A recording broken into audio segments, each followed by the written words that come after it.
Assalamualaikum warahmatullahi wabarakatuh. Salam Rahayu. Jumpa lagi di channel kita, channel YouTube Kisah Para Leluhur Nusantara. Kita masih melanjutkan bincang-bincang tentang Belambangan. Ya, kemarin kita sudah sampai bahwa Belambangan merupakan negara fragmentaris yang strukturnya bahkan dibuat lebih rentan oleh kekacauan politik internal, perang, dan konsekuensi-konsekuensi yang tidak dapat ditawar-menawar. Mari kita lanjutkan lagi bahwa sejak pendiriannya pada paruh abad ke-13, ibu kota Belambangan telah berpindah ke 6 lokasi yang berbeda. Meski artefak-artefak secara historis yang signifikan yang berhasil ditemukan bertanggal dari masa sangat awal kerajaan tersebut, informasi tentang kerajaan ini tertutup bagi tradisi historiografi lokal, sehingga dalam banyak kasus sudah tercampur dengan mitos dan legenda. Para pemirsa channel YouTube Kisah Para Leluhur Nusantara, banyak sejarawan yang meyakini bahwa tidak lama setelah kejatuhan Tumapel atau Singosari dan pendirian Majapahit pada sekitar abad ke-13, sebuah kerajaan baru didirikan di sebelah timur Jawa menggunakan nama Belambangan. Pendiri kerajaan ini dan lokasi ibu kotanya yang tepat itu sangat sulit untuk ditemukan. Versi dari Babat Belambangan menyatakan bahwa raja pertama Belambangan adalah Menak Sopal. Namun penulis Babat menjelaskan bahwa tidak ada yang dapat diceritakan mengenai raja ini dan juga pemerintahannya. Sedangkan dari sumber lain, yaitu dari Kronik Melayu tentang hikayat Raja-Raja Pasai. Sumber lokal lain yaitu Serat Praraton menyatakan bahwa pada masa pemerintahan Jayanegara, Majapahit meluaskan kekuasaannya ke belahan timur Jawa, menekan ke arah timur Lumajang, termasuk Belambangan. Kemudian pada masa pemerintahan Raja Sanegara atau Hayam Wuruk sekitar tahun 1359 sampai dengan 1389, kawasan ini dihadiahkan kepada anaknya Wirabumi ketika Hayam Wuruk meninggal pada tahun 1389. Sepupunya dan menantu laki-lakinya Wikramawardhana berkuasa. Namun 10 tahun kemudian penguasa ini turun tahta dan menarik diri ke pedalaman untuk menjadi seorang petapa. Dia mengambil keputusan ini setelah kematian putra tunggalnya yang bakal menjadi penggantinya. Sebelum mengundurkan diri, dia memilih satu-satunya putri yang masih hidup, yaitu Dewi Suhita, sebagai pewarisnya. Tetapi Wirabumi menolak keputusan tersebut dan mencoba untuk melepaskan Belambangan dari Majapahit. Hal ini berujung pada pecahnya perang antara Majapahit dan Belambangan yang berakhir dengan kehancuran Wirabumi yang kemudian dipenggal lehernya, kepalanya dipersembahkan kepada Ratu Majapahit. Sejarah kematian Wirabumi mirip dengan salah satu cerita yang dituturkan di dalam epik Jawa yang terkenal, yaitu di Serat Dharmawulan. Brandes mengasosiasikan Wirabumi dengan Raja Menak Jinggo, seorang figur antagonis di dalam epik tersebut.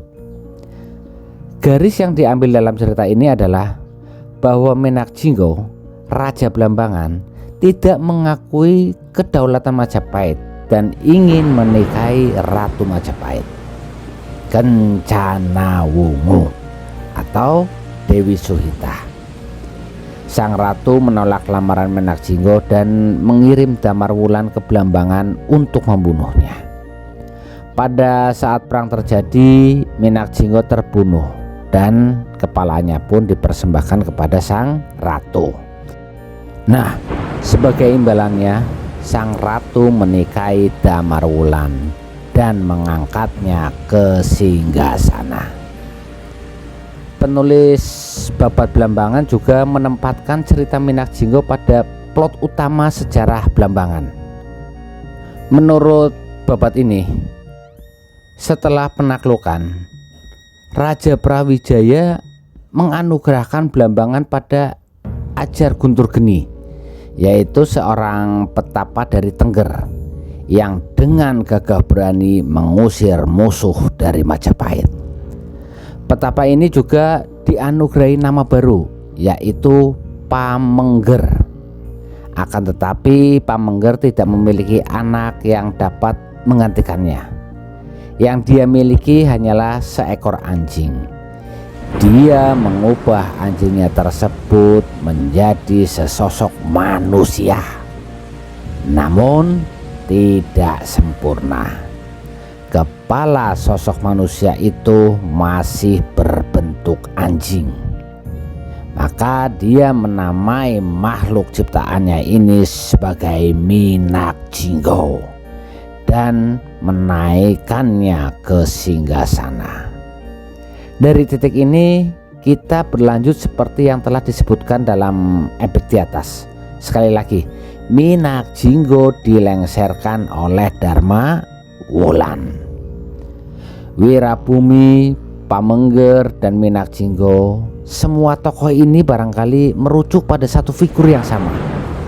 Jika yang pertama diterima sebagai figur yang lebih historis, maka dua yang terakhir mestinya merupakan personifikasi dari yang pertama.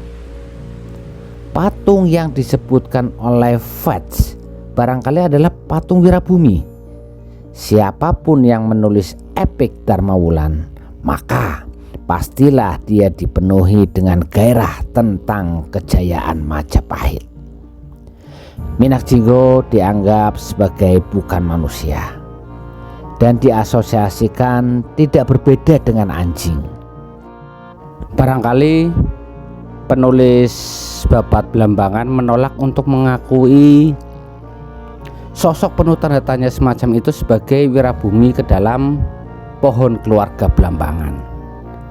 Oleh karena itu, dia menciptakan seorang tokoh antagonis, Menak Jinggo, yang dapat mewakili seluruh sifat-sifat buruk yang ada. Jadi dengan kata lain, penulis mengakui Menak Jinggo sebagai salah satu raja Blambangan. Namun secara genealogis dia tidak disangkutkan pada garis utama keluarga.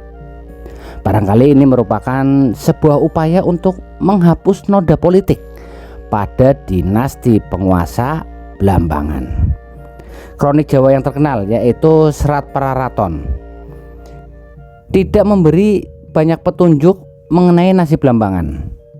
Setelah kematian Wirabumi di tahun 1406, namun Babad Blambangan dengan jelas menyebut nama Menak Dadali Putih.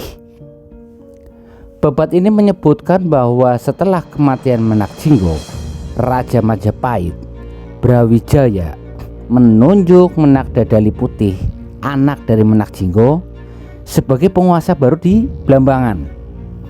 Menak Dadali Putih juga dibunuh ketika raja mengetahui bahwa dia telah mencuri sebuah pusaka Majapahit yang terkenal, yaitu sebuah keris bernama Kiai Semela Gandring. Meski demikian, ada jurang yang tidak bisa dipahami dalam cerita ini. Sang penulis babad tiba-tiba melompat menuju peristiwa lain yang terjadi di Blambangan 1,5 abad berikutnya.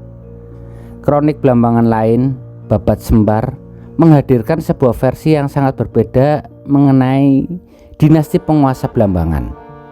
Seperti disebutkan tadi, Babad Semar menyatakan bahwa Lembu Miruda, anak Brawijaya Majapahit, adalah raja pertama Blambangan. Hal ini seolah menyatakan bahwa setelah pembunuhan Menak Dadali Putih, penguasa Majapahit memilih untuk tidak mengangkat seorang penguasa baru di Blambangan dari dinasti Wirabumi yang pemberontak, namun mengangkat anaknya sendiri, yaitu Lembu Miruda. Dengan kata lain, penulis Babat Sembar melacak dinasti penguasa Blambangan hanya dari garis Raja Brawijaya yang secara genealogis bersambung dengan para penguasa Blambangan pada abad ke-18. Pada akhir abad ke-16, Blambangan jatuh ke dalam kekuasaan Raja Bali Gelgel. Nah, disinilah Lakerker meyakini bahwa setelah tahun 1600, raja-raja Blambangan memiliki darah Bali. Dalam waktu yang bersamaan, Mataram juga mengonsolidasikan kekuatannya di Jawa Timur. Nah, pada tahun 1625, Sultan Agung mengirim ekspedisi militer ke Blambangan, melibatkan 20.000 hingga 30.000 prajurit. Pada tahun 1628, Blambangan meminta bantuan Belanda untuk memukul invasi Mataram ini. Namun pengepungan atas Batavia oleh prajurit Sultan Agung merusak seruan ini. Pada tahun 1631-nya, Penarukan, ibu kota Blambangan, dihancurkan oleh para bajak laut dan penduduknya terpaksa mengungsi sejauh 6 mil ke pedalaman. Pada tahun 1636, Mataram melancarkan serangan baru terhadap Blambangan. Hal ini membuat seluruh Blambangan hancur lebur. Dengan bantuan dari rakyat Bali, pekerjaan rekonstruksi segera dilakukan. Gubernur Jenderal Van Diemen menulis pada Heren ke-17 Desember pada tahun 1639 bahwa Susuhunan sekali lagi mengirim pasukan ke Blambangan dan juga menyerang Bali. Babat Tanah Jawi mengatakan bahwa ekspedisi tersebut dilaksanakan di bawah kepemimpinan Pangeran Salarong dan juga Raden Padureksa. Pasuruan yang pertama kali diserang. Raja Blambangan sang Dipati meminta bantuan Bali, namun hanya menerima 500 orang di bawah kepemimpinan Dewa Lengkara, Dewa Agung Panji Buleleng dan Panji Macan Kuning. Sang Dipati dapat dihancurkan, namun jelas apakah dia dibunuh atau tidak. Anaknya Mas Kembar menggantikannya. Namun setelah perang yang panjang dan penuh darah, akhirnya Blambangan dapat ditaklukkan. Mas Kembar dideportasi ke Mataram bersama sejumlah besar pengikutnya. Namun setelah dia berjanji untuk tetap setia pada Mataram, dia kembali diangkat menjadi Raja Blambangan. Setelah kematian Sultan Agung Mataram, Dewa Agung dari Gelgel kembali berusaha merebut tahta Blambangan, dan seorang raja baru diangkat murka dengan penentangan ini. Amangkurat I mengirim prajurit ke Blambangan di bawah komando Wiraguna, Danupaya dan juga Bupati Sampang yang memaksa Mas Kembar untuk lari ke Bali. Sekitar 1.500 penduduk lainnya dideportasi ke Mataram, namun tidak pernah tiba di tujuan mereka. Ketika kembali ke Mataram, Wiraguna dan Danupaya dibunuh atas perintah Amangkurat I karena merasa gagal meluaskan penyerangannya ke Bali. Para penduduk Blambangan yang dideportasi diasingkan ke Prambanan. Setengah dari mereka kembali ke tanah airnya. Raja Blambangan kembali ke negerinya. Itulah cerita antara mitos dan realitas. Mungkin dari para pemirsa ada yang memahami lebih jelas, silahkan diperjelas lagi di dalam kolom komentar, sehingga saudara-saudara kita yang lain bisa juga mengetahui dari beberapa versi yang para pemirsa ketahui. Itu aja, terima kasih. Wassalamualaikum warahmatullahi wabarakatuh. Salam Rahayu.